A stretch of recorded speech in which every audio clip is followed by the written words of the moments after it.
Hello friends. Bihar में मध्यकालीन इतिहास जो है वो स्टार्ट होता है जब बख्तियार खिलजी की एंट्री होती है बिहार में। और इनकी एंट्री होती है लगभग 1193 से 1206 के बीच में। तो ये पहला इस्लामिक सत्ता है जो कि बख्तियार खिलजी द्वारा इस्टेब्लिश किया जाता है। ठीक है। मध्य बिहार व बंगाल पर आक्रमण कर विजित किया। 1193 से 1206 के बीच में ये यहाँ पे आए थे।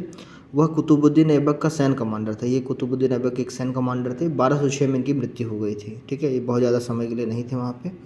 फिर 1225 में इल्तुतमिश ने बिहार पे आक्रमण किया था। जो दूसरे आक्रमणकारी थे जो बिहार में आए थे वो इल्तुतमिश थे, जो 1225 में आए थे। इल्तुतमिश ने मलिक जानी को बिहार में अपना पहला सूबेदार नियुक्त कर दिया था। मलिक जानी जो है इल्तुतमिश के पहले सूबेदार थे।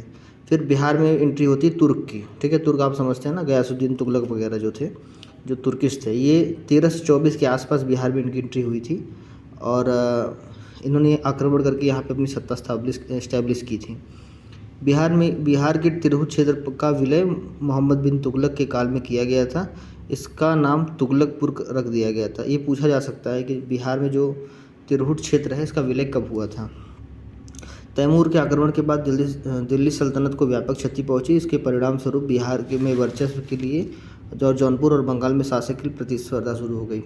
देखिए, ये बहुत पुराना रूल है। अगर जब भी जो मेन सेंट्रल सत्ता होती थी, जब वो कमज़ोर पड़ती थी, जब शासक कमज़ोर पड़ता था, तो उस समय क्या होता था कि जो लोग जनरल वगैरह होते थे या जो उसमें उनके गवर्नर वगैरह हुआ करते थे, वो खुद को इंडिपेंडेंट घोषित कर लेते थे, स्वतंत्र घोषित कर लेते थे और एक अपनी नई सत्ता की स्थापना कर देते थे अगर राजा कमज़ोर पड़ता था तो यही चीज़ वहाँ पे भी हुआ था कि जब तैमूर ने दिल्ली पे आक्रमण किया था तो उस समय कई लोगों ने अपना अपना परिणाम स्वरूप कई लोगों ने अपना अपना अलग से रूल इस्टेब्लिश करना स्टार्ट कर दिए थे। 1495 से 96 के आसपास सिकंदर लोदी ने दरिया खान लोहानी को बिहार का राज्यपाल नियुक्त किया। सिकंदर लोदी जब आए 1495-96 के बीच में, तो इन्होंने दरिया खान लोदी को अपना नियुक्त किया। और 1526 में जब पानीपत की लड़ाई हुई बाबर की, इब्राहिम लोदी थे, तो बाबर ने इब्राहिम लोदी को परास्त कर दिया था पानीपत की लड़ाई में। ठीक है, जो पहली पानीपत की लड़ाई थी। इसके बाद दरिया खां के पुत्र बहार खान को बिहार में स्वतंत्र रियासत इन्होंने घोषित की। चूँकि जो दरिया खां थे वो काम करते थे सिकंदर लोदी के लिए। जब सिकंदर लोदी हार गए वहाँ पे, तो जो उनका लड़का था बहार खान, वो अपने आप को इंडिपेंडेंट उन्होंने घोषित कर लिया। अब यहाँ पे एक अच्छे आदमी की एंट्री होती है। एक फेमस शासक है जो बिहार का, उसका नाम है शेरशाह। ठीक है, इनका जन्म 1472 के आसपास में हुआ था।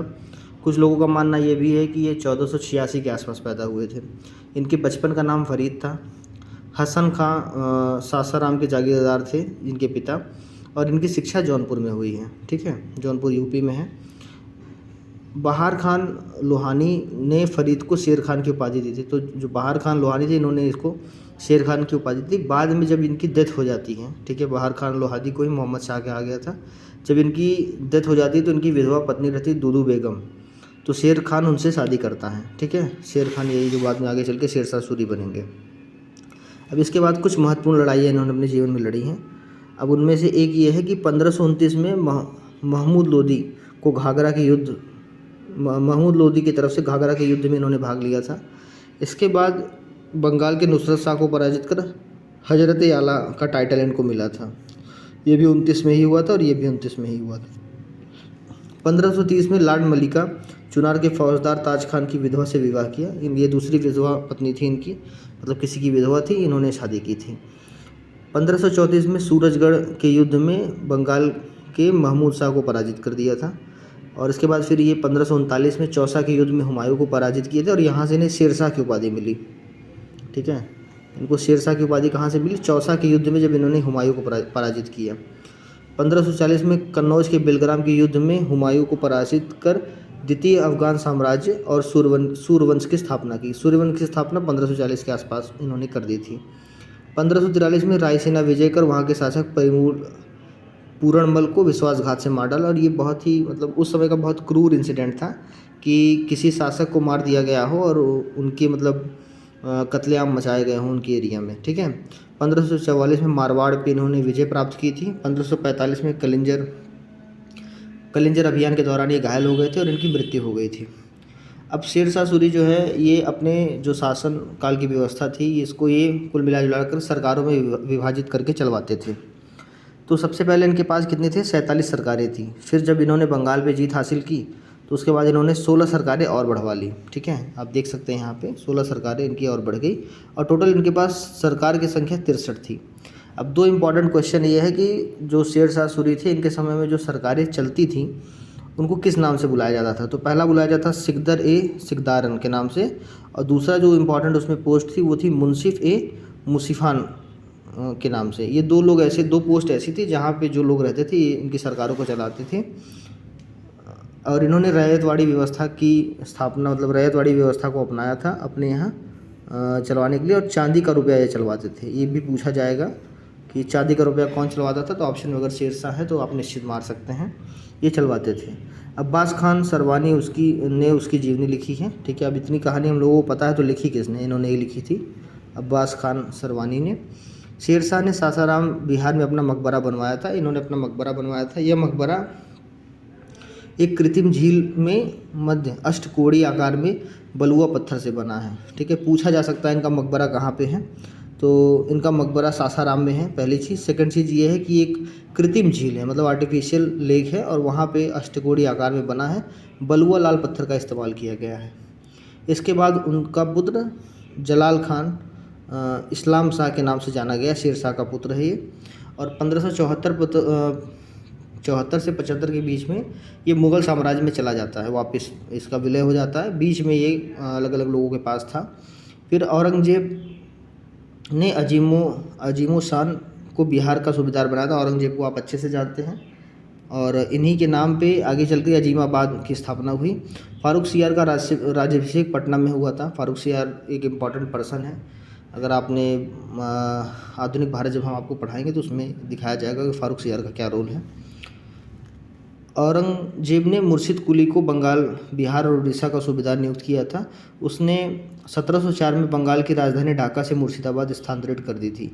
तो अगर पूछा जाए कि ढाका से मुर्शिदाबाद किस समय आया था, तो 1704 के आसपास, 1704 में ये चीज़ें हुई थी। ठीक है, गिरिया के युद्ध के बाद अलवर्दी खान नवाब बना, वह अंतिम शक्तिशाली नवाब था। ठीक है, गिरिया के युद्ध कब हुआ था, 1740 से 56 के बीच में। ठीक है, और अलवर्दी खान को नवाब बनाया गया था, ये लास्ट इंपॉर्टेंट नवाब थे। 1756 में सिराजुद्दौला अलवर्दी खान का नाती बंगाल का नवाब बना। ठीक है, सिराजुद्दौला ये भी आधुनिक भारत में काफ़ी इंपॉर्टेंट पर्सन है। 27 जून 1757 में को प्लासी का युद्ध हुआ, वह अंग्रेज़ों से हार गए। अब यहाँ से फिर अंग्रेज़ों की एंट्री होती है, और इस युद्ध को जो है 27 जून 1757 में प्लासी का युद्ध होता है, जिसमें अंग्रेज़ों विजय प्राप्त करते हैं। 28 जून 1757 को मीर जाफ़र बंगाल का नवाब बना दिया जाता है। जब युद्ध स्टार्ट हुआ उस समय सिराजुद्दौला वहाँ पर शासक था। जब युद्ध ख़त्म हुआ और अंग्रेज़ों ने अपनी सत्ता स्टैब्लिश की, तो उन्होंने जिनको नवाब बनाया था उनका नाम था मीर जाफ़र।